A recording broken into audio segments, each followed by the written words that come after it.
ជិះស្ដាប់បទសម័យជាមួយ DJ T បងដែរបាទ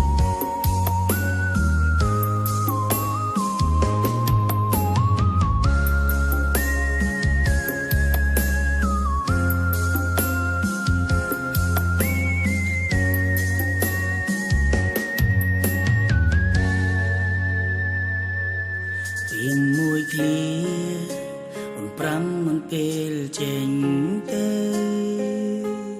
ទៀងមួយឃ្លាអូនថាយើងត្រូវបែកគ្នា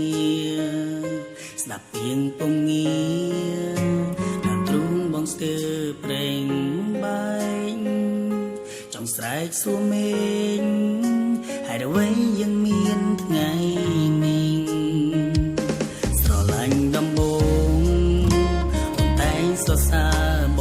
ងល្អចិត្តបងស្មោះសរខុសពីបុរសដទៃបងមានភក្តីស្នេហ៍ស្មងចំពោះស្រីថ្លៃចង់តើហេតុអ្វីពិសេសសំបងបែកគ្នាស្ដាំទៀងមួយឃ្លារបងពងងារធ្វើឲ្យបងសែនឈឺចាំណាំងរួង